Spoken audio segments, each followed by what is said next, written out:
अगली अहम खबर देखिए, पुतिन के आक्रामक तेवर से टेंशन में, तनाव में है अमेरिका। अमेरिका को सता रहा है यूरेनियम सप्लाई खत्म होने का डर। रूस से बड़ी तादाद में यूरेनियम खरीदता रहा है अमेरिका। रूस पर निर्भरता की वजह से जंगी मैदान में आने से डर रहा है अमेरिका।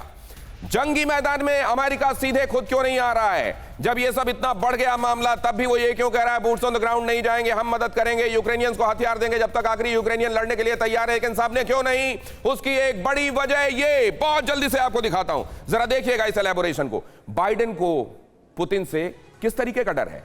अमेरिका तो कहता है कि हम हर मामले में बेहतर है रशिया से, तो फिर डर किस बात का है? असल में निर्भरता कुछ एक चीजों में, क्योंकि कई रिसोर्सेस ऐसे हैं जिन पर अमेरिका भी किसी एक का आज भी उसको मुंह देखना पड़ता है। और यहां देखिए, ये निर्भरता, अगर उसको ये डर है तो केवल निर्भरता का डर है, क्योंकि अगर उसको F-35 बनाना है, उसकी शान F-35, ये सिंगल इंजन, ये सभी मछली किसानों को बेबी फिश सप्लाई करके महीने का 2 लाख कमा रहे हैं।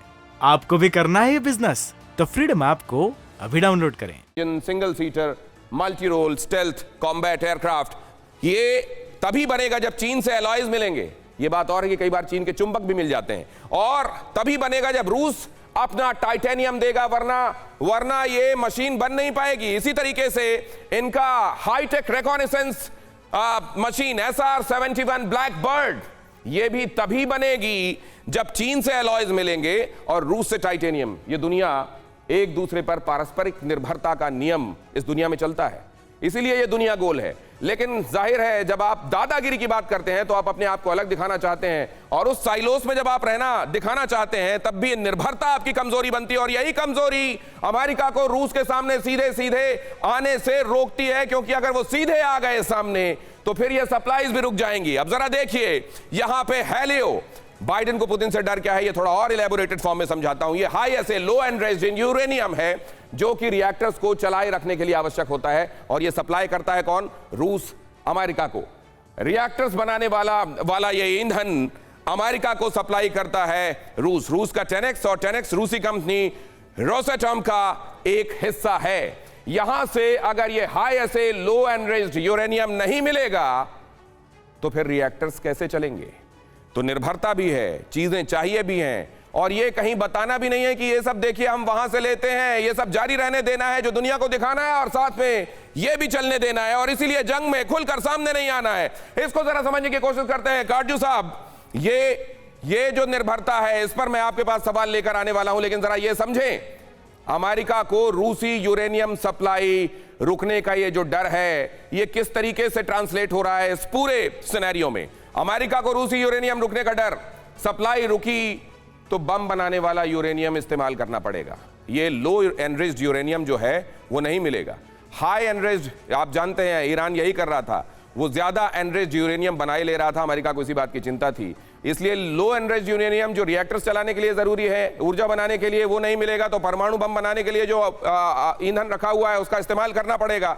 और अमेरिका में हेलियो का अचानक प्रोडक्शन मुश्किल हो गया। अमेरिकी ऊर्जा विभाग के प्रवक्ता ने यह चिंता जताई है कि इसको अचानक से हम ये चाहें कि अपने यहां पर इसको खोद कर निकाल लें और इसकी सप्लाईज जो है अपने यहां रिस्टोर कर लें, वहां से निर्भरता अपनी समाप्त कर दें, तो ऐसा होने नहीं वाला। क्या ये वो तमाम वजह है जिसकी वजह से अमेरिका सीधे सामने नहीं आ रहा है? ये काटजू सर? नहीं, मेरा मानना है कि महाशक्तियां जो हैं, जैसे अमेरिका, वो पूरी कोशिश करती हैं कि आर्थिक डिसलोकेशन नहीं हो, कि सप्लाई चेन्स जहां तक मेंटेन हो सके मेंटेन हो। लेकिन जो बुनियादी कारण है जिसकी वजह से अमेरिका और रूस एक दूसरे के सामने नहीं आ रहे हैं, और एक प्रकार से यूक्रेन के युद्ध मैदान में अप्रत्यक्ष युद्ध चल रहा है, वो ये कि अगर एक दूसरे के सामने महाशक्तियां आ जाएं, डायरेक्टली आ जाए, और उनके पास परमाणु हथियार, तो फिर एक एस्केलेशन का प्रोसेस शुरू होता है, जिसका अंत कहां होगा वो कहना बड़ा मुश्किल। एस्केलेटरी लैडर शुरू हो जाती है। अगर आप स्ट्रेटेजिक लिटरेचर देखें तो अभी तक ये, चाहे वो कोल्ड वॉर का जमाना हो या उसके बाद, यही एक प्रयत्न रहा है कि एस्केलेटरी लैडर पर हम नहीं जाएं। अब एक और बात मैं कह दूं हाँ, ड्रिल्स जरूर होती। ड्रिल्स का संकेत सिग्नलिंग होता है, जिससे ये दिखाने की कोशिश होती है कि हमारे पास क्षमता भी है और इच्छा शक्ति भी है कि अगर ऐसा मौका आए कि हमें एस्केलेशन की ओर जाना हो तो हम जाने को तैयार। तो आप ये बता रहे हैं कि ये ड्रिल्स जो है ये संदेश दे रही हैं कि प्रिपेयर्डनेस भी है, विलिंगनेस भी है और हमारे पास कैपेबिलिटी भी है, लेकिन साथ में कोई इन लैडर्स में ऊपर नहीं जाना चाहता। तो फिर वो क्या है जहां एक फॉर्मूला कहता है एस्केलेट टू डीएस्केलेट। ये सभी मछली किसानों को बेबी फिश सप्लाई करके महीने का 2 लाख कमा रहे हैं। आपको भी करना है ये बिजनेस? तो फ्रीडम ऐप को अभी डाउनलोड करें।